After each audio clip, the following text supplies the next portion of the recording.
Hello and good evening all of you. तो आइए physics का क्लास शुरू करते हैं।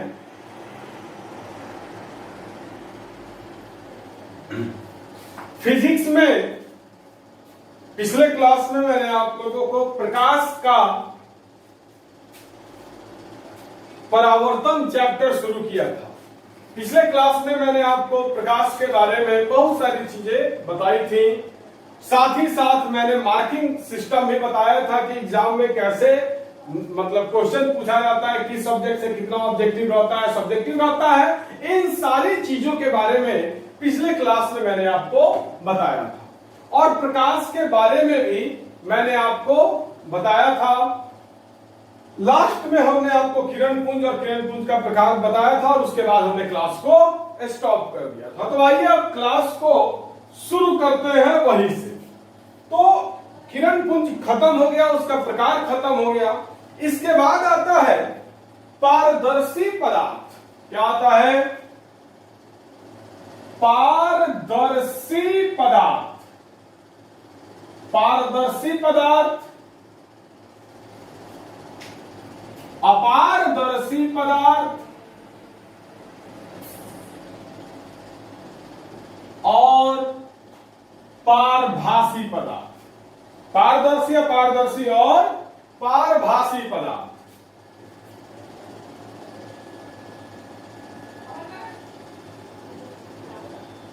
तो पिछले आज से 2 दिन पहले मैंने आपके ग्रुप में फिजिक्स का नोट्स डाला हुआ था 4 पेज का। उस नोट्स में आपको पारदर्शी, अपारदर्शी और पारभासी का पूरा एग्जाम्पल और परिभाषा मैंने आपको बता दिया था। अब आइए समझा जाए कि ये पारदर्शी पदार्थ, अपारदर्शी पदार्थ और पारभासी पदार्थ क्या है। तो देखिएगा, प्रकाश का एक अपना अलग नेचर होता है। प्रकाश जो है वो अलग अलग पदार्थों के साथ अलग अलग व्यवहार करता है। जैसे कोई पदार्थ है, जैसे हवा, हवा भी एक पदार्थ है। पानी, पानी भी एक पदार्थ है। पत्थर, पत्थर भी एक पदार्थ है। लोहा, लोहा भी एक पदार्थ है। तो किस पदार्थ के साथ प्रकाश का क्या व्यवहार है वो आज हम लोग जानेंगे। तो सबसे पहले हम लोग को जानना है पारदर्शी पदार्थ। पारदर्शी पदार्थ वैसा पदार्थ होता है जिसको प्रकाश आसानी से आर पार कर जाता है। मतलब वैसा पदार्थ जिससे होकर प्रकाश आसानी से आर पार आ जा सके, उसको क्या कहते हैं? पारदर्शी पदार्थ कहते हैं। जैसे वायु, हवा, हम लोगों के चारों तरफ हवा है, दिखता नहीं है लेकिन महसूस तो हम लोग करते हैं। जैसे पंखा चलाते हैं, तो पंखा चलाते हैं हम लोग, तो हम लोग को क्या लगता है? हवा लगता है, महसूस होता है कि हमको हवा लग रहा है। तो हवा भी क्या है? एक तरीके से पदार्थ है। तो हवा में प्रकाश आसानी से आर पार आता जाता है, क्योंकि सूर्य से प्रकाश निकल करके हम लोग के पृथ्वी तक आता है और हम लोगों तक पहुंचता है। तो सूर्य से जब निकलता है तो पृथ्वी के ऊपर निर्वात है, मतलब पृथ्वी से बाहर जैसे निकल जाओगे, आसमान में जाओगे, तो आसमान में हवा वगैरह कुछ नहीं है। आसमान में हवा भी नहीं है, तो उसको निर्वात कहा जाता है। खाली जगह को, ऐसा जगह जो एकदम खाली है, जहां हवा भी नहीं है, वैसे जगह को निर्वात कहा जाता है। तो वैसा पदार्थ जिससे होकर प्रकाश आसानी से आर पार आ जा सकता है, क्या कहलाता है? पारदर्शी पदार्थ कहलाता है। जैसे मैंने ये मेरे सर के ऊपर बल्ब जल रहा है और हमारे चारों तरफ क्या है? हवा है। तो इस बल्ब से जो प्रकाश निकल रहा है वो हवा में आसानी से घूम फिर रहा है, हवा को आसानी से आर पार कर रहा है। तो वैसा पदार्थ जिसको प्रकाश आसानी से आर पार कर जाता है, क्या कहलाता है? पारदर्शी पदार्थ कहलाता है। जैसे हवा, जैसे हवा, अब भाई पानी, कांच, ये सब क्या है? पारदर्शी पदार्थ है इत्यादि। तो जैसे प्रकाश जो है वो हवा को आसानी से आर पार कर जाता है, प्रकाश जो है पानी को भी आसानी से आर पार कर जाता है। कैसे? तो एक काम करो, एक बोतल में पानी भर लो, माने ऐसा बोतल जो एकदम मतलब किसी रंग का नहीं हो जिसको प्रकाश आसानी से आर पार कर सके। तो बोतल में क्या करो, पानी भर लो और इधर से टॉर्च जलाओ। मान लो ये मार्कर नहीं है, पानी का बोतल है। ये मार्कर नहीं है, मान लो ये क्या है, पानी का बोतल है। यहां पर आप एग्जांपल देख सकते हो, ये पानी का बोतल है, मान लो इसमें पानी भरा हुआ है। इसमें क्या भरा हुआ है? पानी भरा हुआ है। अब अगर हम इधर से टॉर्च जला रहे हैं, ये टॉर्च है, ये क्या है? टॉर्च है।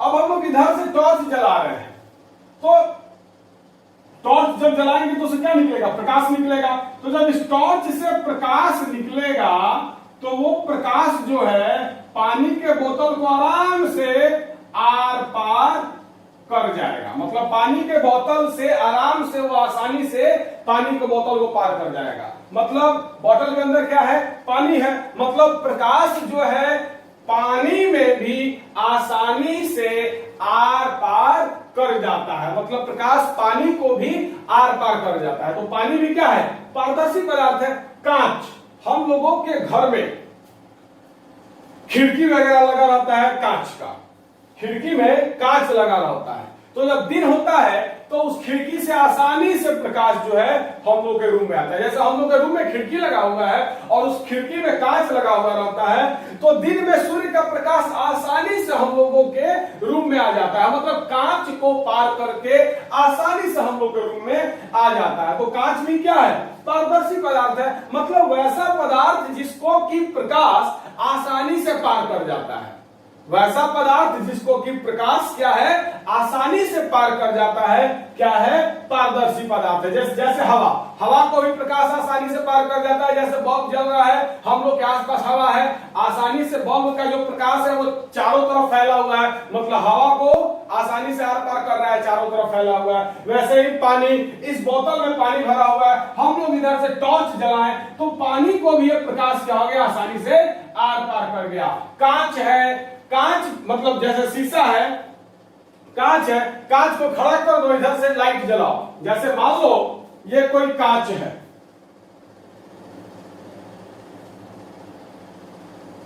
मान लो ये कोई कांच है। अब अगर यहां से हम लोग टॉर्च जला रहे हैं तो इससे जो प्रकाश निकलेगा वो आसानी से आर पार कर जाएगा। प्रकाश जो निकलेगा वो आसानी से आर पार कर जाएगा।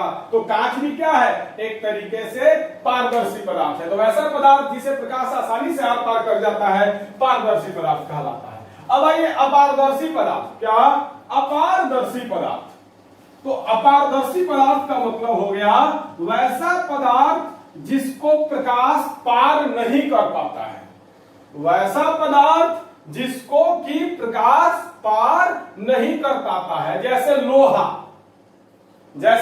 लोहा है। मान लो ये लोहा का कोई गेट है, मान लो ये लोहा का कोई गेट है। हम लोग यहां से जब टॉर्च जलाएंगे इस गेट पर तो ये टॉर्च से जो प्रकाश निकलेगा वो लोहा के गेट के पार नहीं कर पाएगा। लोहा के गेट को पार नहीं कर पाएगा। जैसे पत्थर है, पत्थर मान लीजिए ये दीवार है, ये क्या है?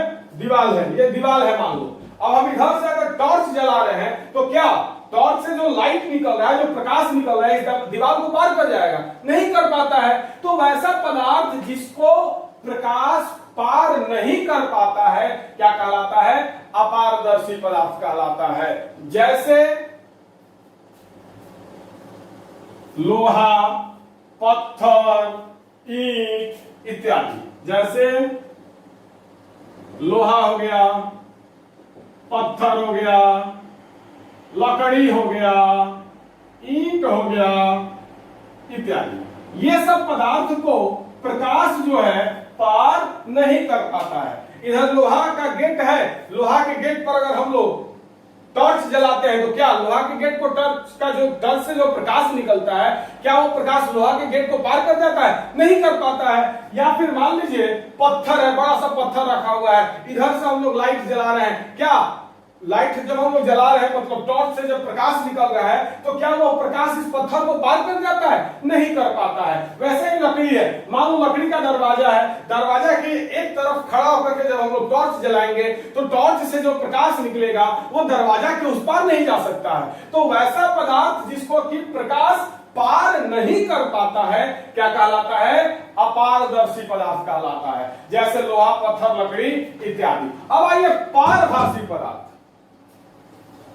पारभासी पदार्थ का मतलब हुआ वैसा पदार्थ जिसको प्रकाश अंशतः पार करता है। अंशतः पार करने का मतलब क्या हुआ तो समझिएगा, बहुत ही ध्यान से समझिएगा, क्योंकि आप लोग सामने रहते हैं तो हम प्रैक्टिकल करके दिखा देते हैं, लेकिन यहां पर प्रैक्टिकल करके दिखाना मुश्किल है, तो समझिएगा ध्यान से। मान लीजिए ये हाथ है, ये हाथ है, क्या कीजिए नीचे से एक टॉर्च जलाइए, ऐसे सटा दीजिए, तो जो टॉर्च से जो लाइट निकल रहा है क्या वो लाइट पूरा का पूरा आपके हाथ को पार करके निकल जा रहा है ऊपर? नहीं निकल रहा है, लेकिन पूरा लाल कलर का आपका जितना खून है हाथ में वो सब दिखेगा। इसका मतलब क्या हुआ? प्रकाश जो है खून को पूरा का पूरा तो पार नहीं किया, लेकिन अंशतः जरूर पार किया, अंशतः जरूर पार किया। कुछ और एग्जांपल लेते हैं। जैसे कागज में तेल लगा दो, एक कागज है, उस कागज में क्या करो? तेल लगा दो, और कागज के एक तरफ से मतलब टॉर्च जलाओ, तो टॉर्च का जो रोशनी है वो कागज के दूसरे तरफ जाएगा, लेकिन पूरा का पूरा नहीं जाएगा।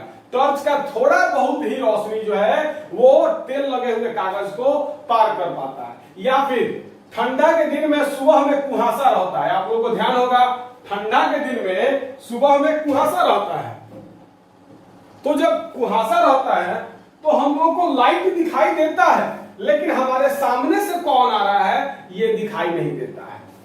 सुबह में, ठंडा के दिन में सुबह में कुहासा घेरे रहता हुआ, चारों तरफ कोहरा घेरे हुए रहता है, हम लोग जो रोड पर निकलते हैं तो हम लोग को लाइट तो मतलब दिखाई देता है, मतलब ये तो पता चलता है कि दिन हो चुका है, लाइट तो दिखाई देता है, लेकिन हमारे सामने से कौन आ रहा है ये दिखाई नहीं देता है। लेकिन जब कुहासा नहीं रहता है, तो जब कुहासा नहीं रहता है तो क्या रहता है? हवा रहता है, तो जब हवा रहता है तो हम लोग को स्पष्ट दिखाई देता है कि हमारे सामने से कौन आ रहा है, लेकिन कुहासा में हम लोगों को दिखाई नहीं देता। इसका मतलब क्या हुआ कि कुहासा को प्रकाश जो है वो थोड़ा बहुत ही पार कर पा रहा है, पूरा का पूरा प्रकाश कुहासा को पार नहीं कर पा रहा है।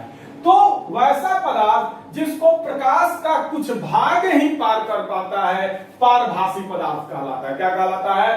पारभासी पदार्थ कहलाता है। जैसे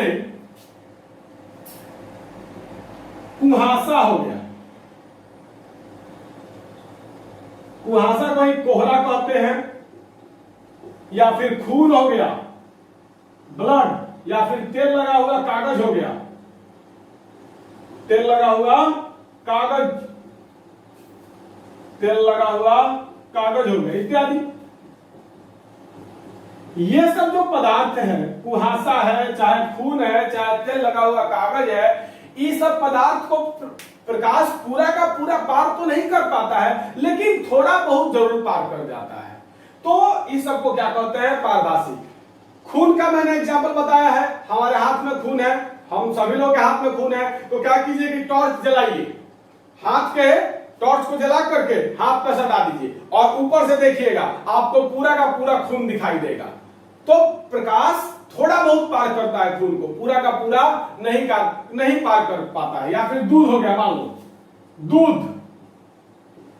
सुधा का जो दूध आता है, सुधा का दूध का जो पैकेट होता है, या फिर मदर डेयरी का दूध का जो पैकेट होता है, उस दूध के पैकेट को ले लेना और एक तरफ से टॉर्च जलाना, दूसरे तरफ से प्रकाश थोड़ा बहुत निकलेगा, लेकिन पूरा का पूरा नहीं निकल पाएगा। तो पारदर्शी वैसा पदार्थ जिसको कि प्रकाश आसानी से पार कर जाता है, पारदर्शी पदार्थ कहलाता है। जैसे हवा, पानी, कांच इत्यादि। वैसा पदार्थ जिसको प्रकाश पार नहीं कर सकता है अपारदर्शी पदार्थ कहलाता है, जैसे लोहा, पत्थर, लकड़ी, ईंट इत्यादि। और वैसा पदार्थ जिसको प्रकाश का कुछ भाग ही पार कर पाता है, पूरा का पूरा प्रकाश आर पार नहीं आ जा सकता है, प्रकाश का कुछ भाग ही आर पार आ जा सकता है, क्या कहलाता है? पारभासी पदार्थ कहलाता है, जैसे कुहासा, खून, तेल लगा हुआ कागज, दूध इत्यादि। तो अब आते हैं इसके आगे। तो हमको लग रहा है कि पारदर्शी, अपारदर्शी और पारभासी आप लोगों को समझ में आ गया होगा। सबसे पहले जो मैंने फिजिक्स का 4 पेज का नोट्स डाला हुआ था, उसके चौथे पेज में इस तीनों का परिभाषा और उदाहरण लिखवा दिया है, आप लोग नोट्स से उतार लेना। अब हम लोग आते हैं, तो अभी तक हम लोगों ने प्रकाश के बारे में जाना। किसके बारे में जाना? प्रकाश के बारे में अभी तक हम लोगों ने जाना। अब हम लोग को जानना है प्रकाश का परावर्तन। क्या जानना है? प्रकाश का परावर्तन। तो आइए अब हम लोग प्रकाश के परावर्तन के बारे में जानते हैं। तो ध्यान से समझिएगा कि प्रकाश का परावर्तन होता क्या है। प्रकाश का परावर्तन क्या होता है? तो देखिएगा, प्रकाश जब किसी वस्तु से टकराकर वापस लौट जाती है, प्रकाश जो है किसी वस्तु से टकराकर जब वापस लौट जाती है तो उसको क्या कहते हैं? प्रकाश का परावर्तन कहते हैं। नहीं समझ में आया? कोई दिक्कत नहीं, ध्यान से समझिएगा। जब आप लोग छोटे थे, जो मैं बताने जा रहा हूं उसको, अब तो खैर आप लोग बड़े हो गए हैं, लेकिन फिर भी एक बार और ट्राई जरूर कीजिएगा। आप सभी लोगों से रिक्वेस्ट है, ट्राई जरूर कीजिएगा। तो समझिए, जब आप छोटे थे तो हाथ में एक आईना ले लेते थे, हाथ में एक आईना ले लेते थे, और धूप मतलब जो सूरज से जो प्रकाश आता था, वो प्रकाश जब आपके आईना पर पड़ता था तो आप उस आईना को नचाते थे। जैसे जैसे आप नचाते थे वैसे वैसे प्रकाश जो है आपके दीवार पर नाचता था। जैसे जैसे आप आईना को नचाते थे वैसे वैसे प्रकाश दीवार पर भी नाचता था। मतलब आपके हाथ में आईना है, सूरज से प्रकाश आया, आपके आईना से टकरा करके वापस लौट गया। सूरज से प्रकाश आया और आपके आईना से टकरा करके वापस लौट गया, और वापस लौट करके दीवार पर रुक गया, और आप नचाते थे तो आपको दिखाई देता था। तो प्रकाश जो है किसी वस्तु से टकराकर जब वापस लौट जाती है तो उसको क्या कहते हैं? प्रकाश का परावर्तन कहते हैं। क्या कहते हैं? प्रकाश का परावर्तन कहते हैं। जैसे मान लो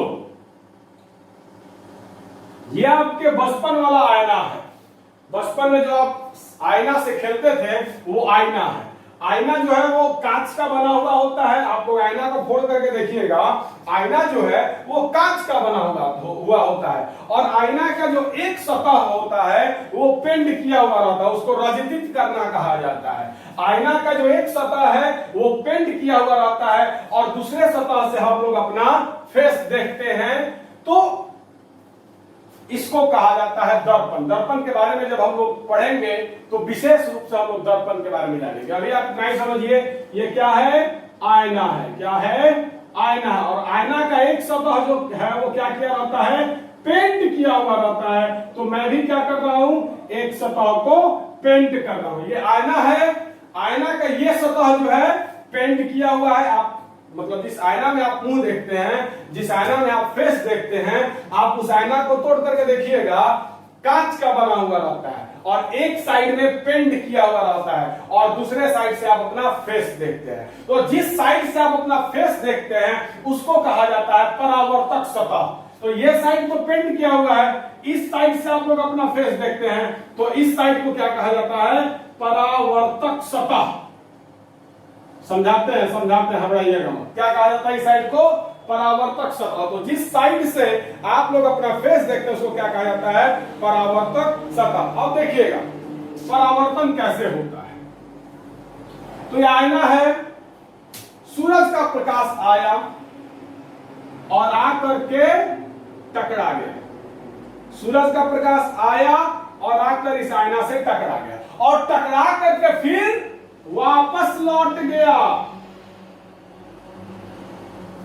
सूरज का प्रकाश आया, आईना से टकराया और टकराकर वापस लौट गया। इसी प्रक्रिया को प्रकाश का परावर्तन कहते हैं। मतलब प्रकाश के, ये प्रकाश है तो प्रकाश के किसी वस्तु से, ये आईना क्या है? वस्तु है। ये आईना क्या है? वस्तु है। तो प्रकाश के किसी वस्तु से टकराकर वापस लौटने को प्रकाश का परावर्तन कहते हैं।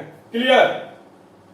तो प्रकाश का परावर्तन किसे कहते हैं? जब प्रकाश आकर के किसी वस्तु से टकराकर लौट जाता है, उसी को प्रकाश का परावर्तन कहते हैं। तो प्रकाश के किसी वस्तु से आकर टकराकर लौटने को प्रकाश का परावर्तन कहते हैं। जैसे ये कांच है, मैंने बताया है थोड़ी देर पहले, ये क्या है? कांच है। प्रकाश, सूर्य का जो प्रकाश है वो आया, इस कांच से टकराया और टकराकर वापस लौट गया। यही जो प्रक्रिया है इसको क्या कहते हैं? प्रकाश का परावर्तन। तो प्रकाश के किसी वस्तु से टकराकर वापस लौटने को प्रकाश का परावर्तन कहते हैं। अब आइए इसके बाद हम लोग को, हमको उम्मीद है कि आप समझ गए होंगे कि प्रकाश का परावर्तन क्या होता है। तो जब प्रकाश जो है वो किसी वस्तु से टकरा कर वापस लौट जाता है, जैसे ये देखिएगा, ये कांच है, आईना है, शीशा है, ये क्या है? आईना है। प्रकाश का किरण आया, टकराकर वापस लौट गया, तो इसी को क्या कहेंगे? प्रकाश का परावर्तन कहेंगे। क्या कहेंगे? प्रकाश का परावर्तन कहेंगे। अब आइए किरण आरेख। किरण आरेख, अब देखिएगा, हमने ये जो फोटो बनाया, इस फोटो से हमने क्या दिखाया? प्रकाश का रास्ता दिखाया। इस फोटो से हमने क्या दिखाया? प्रकाश का रास्ता दिखाया। मतलब फिर से बनाते हैं।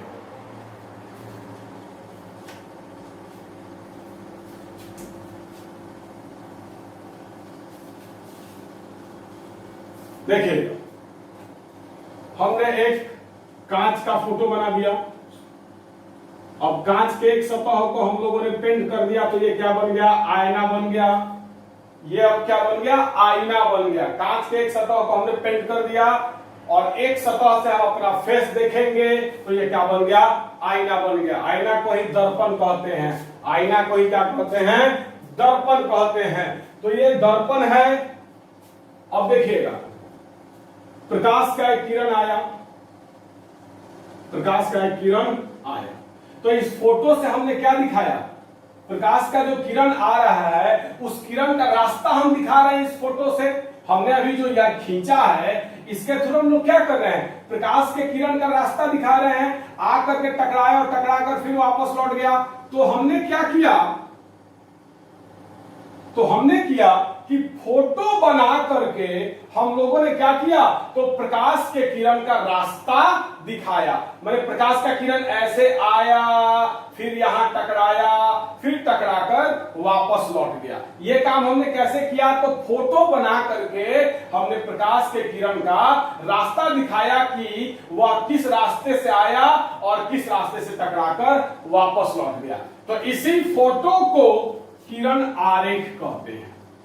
मतलब प्रकाश के किरणों के पथ को दर्शाने वाले चित्र को किरण आरेख कहते हैं। क्या कहते हैं? किरण आरेख कहते हैं। तो प्रकाश की किरणों का पथ दर्शाने वाला चित्र जो होता है, उसी को क्या कहते हैं? किरण आरेख कहते हैं। मतलब इस चित्र के द्वारा हमने क्या किया? तो प्रकाश का रास्ता दिखाया कि प्रकाश इस रास्ते आया और फिर इस रास्ते वापस लौट गया। हमने फोटो बना करके दिखाया कि प्रकाश कैसे आया, कैसे गया।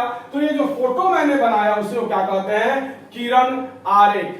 प्रकाश के पथ को दर्शाने वाले चित्रों को किरण आरेख कहा जाता है। हमने इस चित्र के माध्यम से, हमने ये जो फोटो बनाया है, इस फोटो के माध्यम से हमने प्रकाश के पथ को दर्शाया है। कि प्रकाश इस पथ से आया, मतलब इस रास्ते आया और इस रास्ते वापस चला गया। तो इस चित्र से हम लोग क्या कर रहे हैं, प्रकाश के पथ को दर्शा रहे हैं। तो इस प्रकार के चित्र को ही क्या कहते हैं, किरण आरेख कहते हैं। मतलब प्रकाश के पथ को दर्शाने वाले चित्रों को किरण आरेख कहते हैं। क्लियर? अब आगे बढ़ते हैं।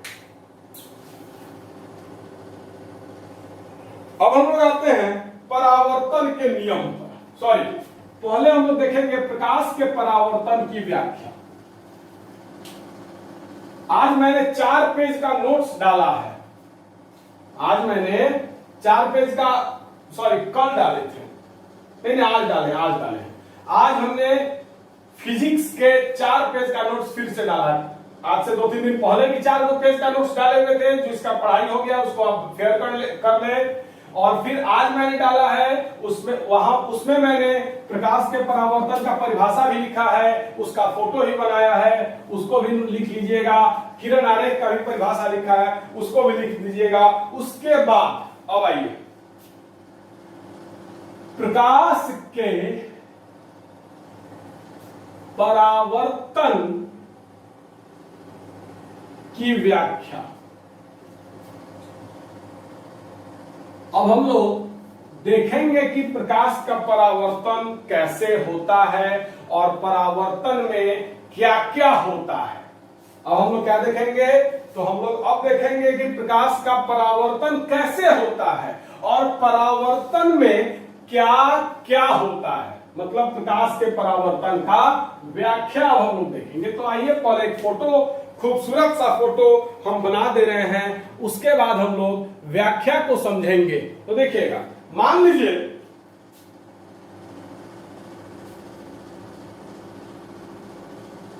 कि एक समतल दर्पण है। समतल दर्पण का मतलब हम लोग घर में जो आईना में अपना मुंह देखते हैं, उसका सतह, बार बार मैं बता रहा हूं कि वो कांच का बना हुआ रहता है। कैसे बना, किसका बना रहता है, कांच का बना रहता है, और एक साइड पेंट किया हुआ रहता है। कांच के एक तरफ क्या किया हुआ रहता है, पेंट किया हुआ रहता है, और दूसरे तरफ हम लोग अपना मुंह देखते हैं। तो इसी को नया ना कहते हैं। कांच की अगर एक साइड को हम लोग पेंट कर देंगे तो दूसरे तरफ से मुंह दिखाई देगा, तो उसी को क्या कहते हैं, आईना कहते हैं। और आईना को ही दर्पण कहेंगे। दर्पण मतलब आईना, जो आईना घर में होता है जिसमें हम लोग अपना मुंह देखते हैं। तो आईना कैसे बनता है, कांच से बनता है, और कांच में दो साइड रहता है। तो एक साइड को हम लोग क्या करते हैं, पेंट कर देते हैं। एक साइड को हम लोग पेंट कर देते हैं। तो अगर जब तक हम लोग एक साइड को पेंट नहीं करेंगे, दूसरे साइड से हमारा मुंह नहीं दिखाई देगा। कांच के एक साइड को पेंट करेंगे तब ही जाकर के दूसरे साइड से हमारा मुंह दिखाई देगा। मतलब हम लोग अपना फेस देख पाएंगे। अगर पेंट नहीं करेंगे तो हम लोग का फेस दिखाई नहीं देगा। तो मेरे कहने का मतलब ये होगा कि कांच के एक तरफ अगर पेंट कर दिया जाएगा तो वो क्या बन जाएगा, आईना बन जाएगा, मतलब दर्पण बन जाएगा। और देखिएगा, तो जिस साइड से हम लोग अपना मुंह देखते हैं उस साइड को कहा जाता है परावर्तक सतह। तो इस साइड से हम लोग अपना मुंह देखते हैं, इस साइड तो कांच है, कांच का इस साइड तो पेंट किया हुआ है, और हम लोग मुंह इस साइड से देखते हैं। ये साइड क्या है, पेंट किया हुआ है। ये साइड क्या है, पेंट किया। हम लोग अपना मुंह किस साइड से देखते हैं, इस साइड से देखते हैं। तो हम लोग अपना मुंह जिस साइड से देखते हैं उसको कहा जाता है परावर्तक सतह। क्या कहा जाता है, परावर्तक सतह। तो इसी साइड से ना हम लोग अपना मुंह देखते हैं, तो इसको क्या कहा जाता है, परावर्तक सतह। मतलब जिस सतह से प्रकाश का परावर्तन होता है। प्रकाश का किरण आएगा, आकर टकराएगा और टकराकर वापस लौट जाएगा। मतलब कि प्रकाश का परावर्तन जो है किस सतह से होगा, इस सतह से होगा। तो इस सतह को क्या कहेंगे, परावर्तक सतह। अब चाहे ठेठ भाषा में समझिए तो जिस साइड से हम लोग अपना मुंह देखते हैं उस साइड को क्या कहते हैं, परावर्तक सतह। तो कांच में 2 साइड होता है। मान लो ये कांच है, तो कांच में 2 साइड रहता है। एक साइड ये रहता है और एक साइड ये रहता है। तो ये साइड को अगर आप पेंट कर दीजिएगा तो इस साइड से आपको अपना मुंह दिखाई देगा। तो जिस साइड से हम अपना मुंह देखते हैं उसको क्या कहते हैं, परावर्तक सतह कहते हैं। तो ये ठेठ भाषा हो गया। और अगर परिभाषा के अनुसार समझाया जाए तो जिस साइड से प्रकाश का परावर्तन होता है, मतलब इस साइड तो पेंट किया हुआ है, तो प्रकाश का किरण आएगा, टकराएगा और टकराकर वापस लौटेगा, तो इस सतह को क्या कहेंगे, परावर्तक सतह। मतलब जिस सतह से प्रकाश का परावर्तन होता है उसको क्या कहते हैं, परावर्तक सतह कहते हैं। तो ये साइड क्या है, परावर्तक सतह है। और एक बार देखिएगा, ये जो परावर्तक सतह ये कैसा है, तो समतल है, बराबर है। ये जो परावर्तक सतह है ये कैसा है, बराबर है, समतल है। हम लोग घर में जो आईना में अपना मुंह देखते हैं, तो जो मुंह जिस सतह से देखते हैं वो सतह क्या होता है, समतल होता है, बराबर होता है, ऐसे होता है एकदम समतल, एकदम क्या होता है, समतल होता है, बराबर होता है। तो उस आईना को कहते हैं समतल दर्पण। क्या कहते हैं, समतल दर्पण। क्या कहते हैं, समतल दर्पण। तो ये वैसा दर्पण, वैसा आईना जिसका परावर्तक सतह समतल हो, क्या कहलाएगा, समतल दर्पण। तो ये कोई समतल दर्पण है, मान लो, इसका नाम लिख दो M और M डैश। क्या लिख दो, M और M डैश। तो यहां लिख दो, यहां M और M डैश क्या है, तो समतल दर्पण है। मतलब ऐसा आईना है जिसका परावर्तक सतह क्या है, बराबर है। ऐसा दर्पण है जिसका परावर्तक सतह क्या है, बराबर है। अब आइए परावर्तन को समझाते हैं। तो देखिएगा, प्रकाश का किरण आता है, आया, प्रकाश का ये जो किरण है ये आया और आकर समतल दर्पण पर इस बिंदु से टकराया। तो मान लो इस बिंदु को क्या मान लिया जाए, O। जिस बिंदु पर टकराएगा उस बिंदु को क्या मान लिया जाए, O। तो प्रकाश का किरण आकर समतल दर्पण के जिस बिंदु पर टकराता है उस बिंदु को आपतन बिंदु कहा जाता है। क्या कहा जाता है, आपतन बिंदु। और जो किरण आता है और आकर टकराता है उस किरण को कहा जाता है आपतित किरण। क्या कहा जाता है, आपतित किरण। तो मान लीजिए ये एक किरण है AO, ये एक किरण है AO जो आया और आकर टकराया। ये एक किरण है AO, ये एक किरण है AO जो आया और आकर इस दर्पण से टकराया। तो जो किरण आकर के समतल दर्पण से टकराता है, जो किरण आकर के दर्पण से टकराता है उसको क्या कहते हैं, आपतित किरण कहते हैं। मतलब किसी सतह पर पड़ने वाली किरण को आपतित किरण कहते हैं। तो यहां पर AO क्या है, AO क्या है, आपतित किरण है। AO क्या है, आपतित किरण है। AO क्या है, आपतित किरण है। तो किसी सतह पर आकर टकराने वाली, ये एक सतह है, ये क्या है, परावर्तक सतह है। तो किसी सतह पर आकर टकराने वाली ये किरण क्या कर रहा है, आकर इस सतह से टकरा रहा है, तो इस किरण को क्या कहेंगे, आपतित किरण कहेंगे। तो किसी सतह पर आकर टकराने वाली किरण को आपतित किरण कहते हैं। तो ये किरण है AO, आया और आकर इस सतह से टकराया, तो इस किरण को क्या कहेंगे, आपतित किरण। अब सतह के जिस बिंदु पर टकराता है, तो मान लो यहां पर कोई बिंदु है O, मान लो यहां पर कोई बिंदु है O, आया और आकर सतह के इस बिंदु O पर टकराया, तो बिंदु O को कहते हैं आपतन बिंदु। बिंदु O को क्या कहेंगे, आपतन बिंदु। तो आपतित किरण सतह पर जिस बिंदु से टकराती है, आपतित किरण है, यह आपतित किरण सतह के इस बिंदु से टकरा रही है, बिंदु O से आकर टकरा रही है, तो इस बिंदु को क्या कहेंगे, आपतन बिंदु कहेंगे। क्या कहेंगे, आपतन बिंदु कहेंगे। तो परिभाषा समझिएगा, जिस बिंदु पर आपतित किरण सतह से टकराती है, यह सतह है, यह बिंदु है, तो इसी बिंदु पर आपतित किरण आकर सतह से टकरा रही है। इसी बिंदु पर, ये जो मैंने बिंदु O बनाया है, ये किरण जो है इसी बिंदु पर ना आकर इस सतह से टकरा रही है, तो इस बिंदु को क्या कहेंगे? आपतन बिंदु। आपतन बिंदु। और टकराकर अब किरण है, आया, टकराया और टकराकर वापस लौट गया। माने हवा में वह, इसमें चर्चा है माध्यम, कि जिस माध्यम में आकर टकराती है और उसी माध्यम में वापस लौट जाती है उसको परावर्तित किरण कहते हैं। तो यहां पर माध्यम जो है उसके बारे में प्रकाश के अपवर्तन में हम बहुत अच्छी तरीके से समझाएंगे कि माध्यम क्या होता है। अपवर्तन जब मैं पढ़ाऊंगा आप लोगों को, तो अपवर्तन में मैं एकदम डिटेल से समझाऊंगा कि माध्यम क्या होता है। अभी आप लोग इतना ही मानिए कि प्रकाश का किरण जो आता है, आकर टकराता है, उसको आपतित किरण कहते हैं। जिस बिंदु पर टकराता है उसको आपतन बिंदु कहते हैं। और टकराकर जो किरण वापस लौट जाता है, ये प्रकाश का किरण आया, आकर टकराया और टकराकर ये जो किरण है ये वापस लौट गया, माने OB। यही ना किरण वापस लौट रहा है।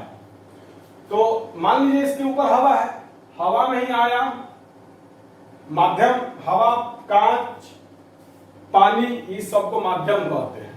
हवा, कांच, पानी, इस सबको क्या कहते हैं? माध्यम कहते हैं। तो मान लीजिए जो कांच है समतल दर्पण, इसके ऊपर हवा है, तो हवा में ही ये किरण आया और इस दर्पण से टकराया और फिर हवा में ही वापस परावर्तित हो गया, मतलब वापस लौट गया। आया, टकराया और वापस लौट गया, आया, टकराया और वापस लौट गया। तो जो किरण वापस लौट जाता है, आने वाले किरण को आपतित किरण कहते हैं। जिस बिंदु पर टकराता है उसको आपतन बिंदु कहते हैं। और टकराकर जो किरण वापस लौटता है उसको परावर्तित किरण कहते हैं। क्या कहते हैं? परावर्तित किरण कहते हैं। तो OB क्या हो जाएगा? ये OB ही ना वापस जा रहा है, ये OB जो है यही ना वापस लौट रहा है, तो OB क्या हो जाएगा? परावर्तित किरण। OB क्या हो जाएगा? परावर्तित किरण। मतलब जो किरण टकराकर वापस लौटता है उसको क्या कहते हैं? परावर्तित किरण कहते हैं। क्या कहते हैं? परावर्तित किरण कहते हैं। अब हम लोग क्या करेंगे, तो इस आपतन बिंदु पर वो 90 डिग्री का कोण बनाएंगे। 90 डिग्री का कोण कैसे बनता है? तो मान लो ये कोई रेखा है, इस रेखा पर वो खड़ा लाइन हम लोग डाल देते हैं, तो ये 90 डिग्री का कोण होता है। क्या होता है? 90 डिग्री का कोण होता है। उसी को लंब कहा जाता है। क्या कहा जाता है? लंब कहा जाता है।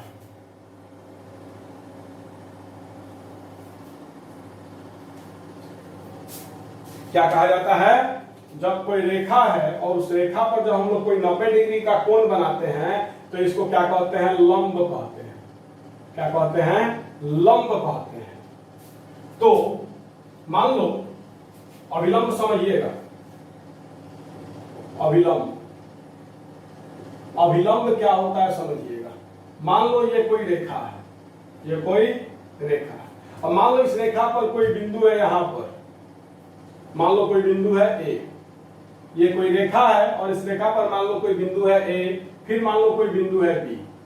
अब जब हम इस बिंदु पर एगो 90 डिग्री का कोण बनाएंगे, एगो 90 डिग्री का कोण बनाएंगे, तो हम लोग कहेंगे बिंदु A का अभिलंब। मान लो 90 डिग्री का कोण हम बनाए NA, ये एक रेखा है, इस रेखा पर एक बिंदु है A। अब इस बिंदु A पर हम लोग एगो 90 डिग्री का कोण बनाए NA, तो NA को क्या कहेंगे? बिंदु A पर अभिलंब कहेंगे। बिंदु A का अभिलंब, लंब का मतलब होता है 90 डिग्री। तो जब किसी बिंदु पर हम लोग 90 डिग्री का कोण बनाते हैं, मान लो कोई रेखा है, मान लो कि कोई रेखा है, उस रेखा पर कोई बिंदु है, उस बिंदु पर जब हम लोग 90 डिग्री का कोण बनाएंगे तो उसको क्या कहेंगे? उस बिंदु का अभिलंब कहते हैं। क्या कहते हैं? उस बिंदु पर अभिलंब कहते हैं। आइए फिर से एक बार इसको हम समझाते हैं। देखिएगा, मान लीजिए कोई रेखा है, मान लीजिए कोई रेखा है और इस रेखा पर मान लो कोई बिंदु है A। मान लो कोई बिंदु है A। अब इस बिंदु A पर हम अगर एक 90 डिग्री का कोण बनाए, इस एक पर हम लोग क्या करें, एक 90 डिग्री का कोण बनाए। मान लो एक 90 डिग्री का कोण बनाए NA। क्या बनाया हम लोगों ने, NA। तो NA को बिंदु A पर अभिलंब कहेंगे। NA को क्या कहेंगे, बिंदु A पर अभिलंब, बिंदु A पर अभिलंब। अब अगर मान लो एक और कोई बिंदु है B, इसी रेखा पर मान लो कोई बिंदु है B, और फिर इस पर भी हम लोग अगर कोई 90 डिग्री का कोण बना रहे हैं, मतलब NB बना रहे हैं जो 90 डिग्री का है, तो इसको कहेंगे, NB को क्या कहेंगे,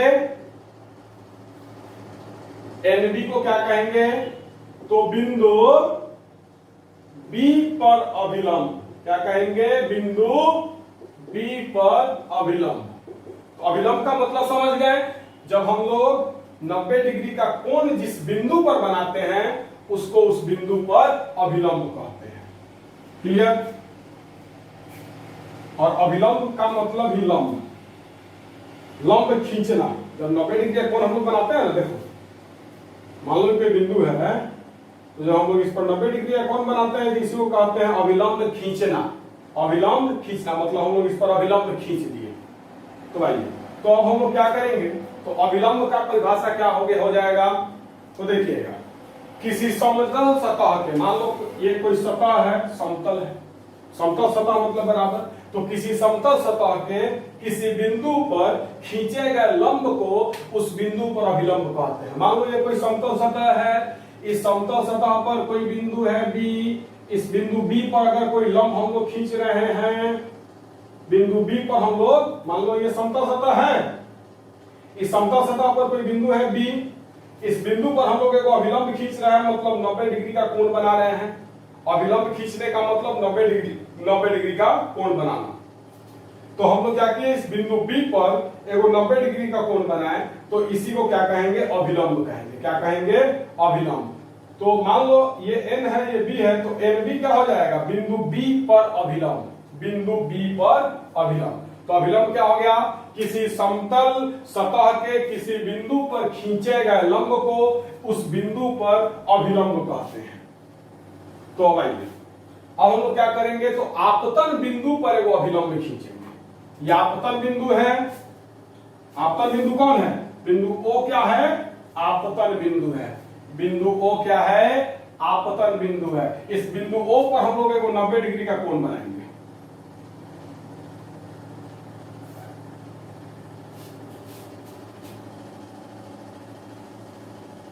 इस बिंदुओं पर हम लोगों ने क्या किया, कि 90 डिग्री का कोण बना दिया। इसका नाम दे दो L। तो हम लोगों ने बिंदु O पर क्या किया है, 90 डिग्री का कोण बना दिया, मतलब लंब डाल दिया, मतलब बिंदु O पर अभिलंब खींच दिया।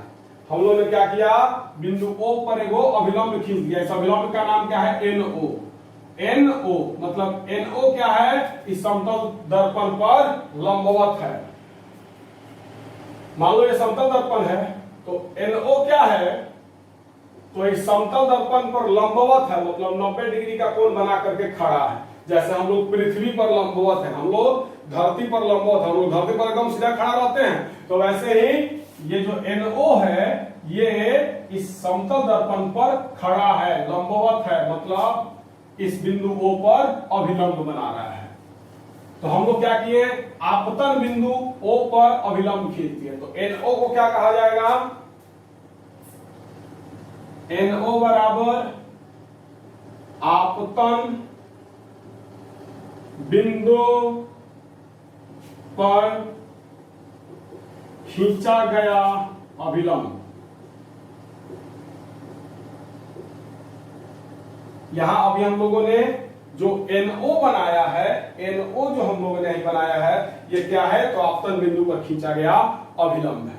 अब आइए, अब देखिएगा, ये अभिलंब है, आपतन बिंदु पर खींचा गया ये अभिलंब है, ये आपतित किरण है, इस दोनों के बीच में जो कोण बन रहा है, मतलब आपतित किरण और आपतन बिंदु पर खींचा गया अभिलंब के बीच में जो कोण बन रहा है, यहां पर जो कोण बन रहा है, इसको कहते हैं आपतन कोण। आई से सूचित करते हैं, इसको क्या कहते हैं, आपतन कोण, और सूचित करते हैं आई से। तो आई का मतलब आपतन,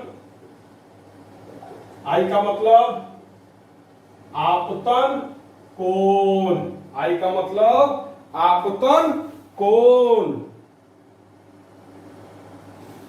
अब देखिएगा, ये परावर्तित किरण है, ये क्या है, परावर्तित किरण है, और ये आपतन बिंदु पर खींचा गया अभिलंब है। ये परावर्तित किरण है, ये आपतन बिंदु पर खींचा गया अभिलंब है। तो परावर्तित किरण और आपतन बिंदु पर खींचे गए अभिलंब के बीच में यहां पर जो कोण बन रहा है, इस कोण को कहेंगे आर।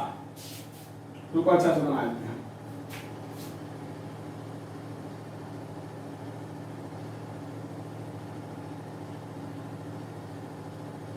तो देखिएगा, ये परावर्तित किरण है, ये आपतन बिंदु पर खींचा गया अभिलंब है। तो परावर्तित किरण और आपतन बिंदु पर खींचे गए अभिलंब के बीच में जो कोण बन रहा है, इसको कहते हैं परावर्तन कोण, आर से सूचित करते हैं। तो आर का मतलब परावर्तन कोण। यही है आपके प्रकाश के परावर्तन का व्याख्या। अब आज यहीं पर रोकेंगे, कल से प्रकाश के परावर्तन के नियम के बारे में पढ़ेंगे। कल हम लोग प्रकाश के परावर्तन के नियम के बारे में पढ़ेंगे। तो आइए एक बार और इसको समझ लिया जाए। प्रकाश के परावर्तन का जो व्याख्या है, इसको एक बार और समझ लिया जाए, उसके बाद रोक दिया जाएगा। तो देखिएगा, एम और एम डैश क्या है, कोई समतल दर्पण है, मतलब एगो कांच है और कांच का एक साइड क्या है, पेंट किया हुआ है। तो जब कांच का एक साइड पेंट किया हुआ रहेगा तो क्या कहलाएगा, आईना कहलाएगा।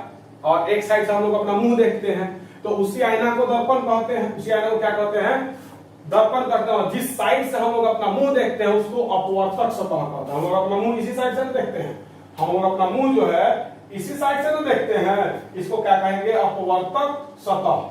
अब देखिएगा, ये कैसा है, समतल है, बराबर है, तो क्या कहलाएगा, समतल दर्पण। ये क्या है, समतल दर्पण। और प्रकाश का परावर्तन जो होगा इसी पर होगा। प्रकाश आएगा, टकरा करके वापस जाएगा, तो इसको क्या कहते हैं, परावर्तक सतह। क्या कहते हैं, परावर्तक सतह।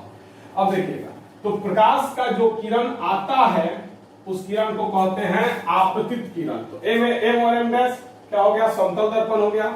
अब प्रकाश का कौन सा किरण आया, ए ओ आया, तो ए को क्या कहेंगे, आपतित किरण। जो किरण आता है उसको क्या कहते हैं, आपतित किरण। आकर जिस बिंदु पर टकराता है, आकर के बिंदुओं पर टकराया, आकर के बिंदुओं पर टकराया, तो जिस बिंदु पर टकराता है उसको आपतन बिंदु कहते हैं। तो यहाँ पर बिंदु ओ क्या है, आपतन बिंदु है। यहाँ पर बिंदु ओ क्या है, आपतन बिंदु है। उसके बाद टकराकर ये जो किरण है ओ भी, ये वापस लौट गया। किरण आया, आकर टकराकर वापस लौट गया। तो जो किरण टकराकर वापस लौट जाता है उसको कहते हैं परावर्तित किरण। तो ये ओ भी क्या है, परावर्तित किरण है। टकराकर वापस लौट रहा है, तो ओ भी क्या हो गया, परावर्तित किरण हो गया। अब हम लोग क्या किए, तो बिंदु ओ मतलब आपतन बिंदु पर एक लंब डाल दिए, मतलब 90 डिग्री का कोण बना दिए अपने मर्जी से।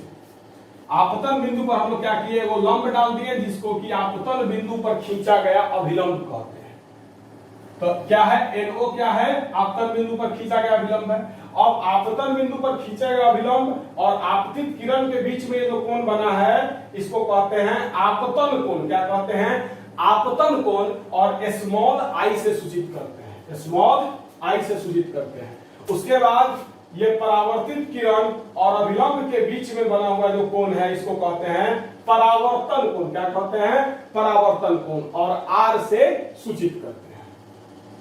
तो आज का क्लास यहीं पर मैं रोक रहा हूं।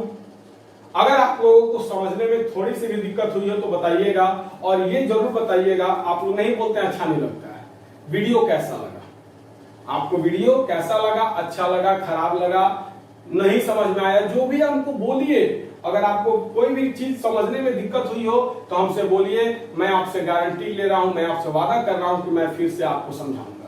और अभी मैंने जितना पढ़ाया है इस सबका नोट्स आज मैंने आपके ग्रुप में डाल दिया है। वहां से आप सब चीज का परिभाषा, फोटो A to Z मैंने उसमें डाल दिया है। आप वहां से अपना फिगर बना सकते हैं और आप वहां से उतार लीजिएगा। सबका परिभाषा मैंने लिखवाया है, ठीक है, समतल दर्पण सबका परिभाषा मैंने लिखवाया है, वहां से आप उतार लीजिएगा। अब कल हम लोग देखेंगे प्रकाश के परावर्तन के नियम। तो आज का कल क्लास यहीं पर रोकते हैं। बहुत बहुत धन्यवाद। Have a nice day.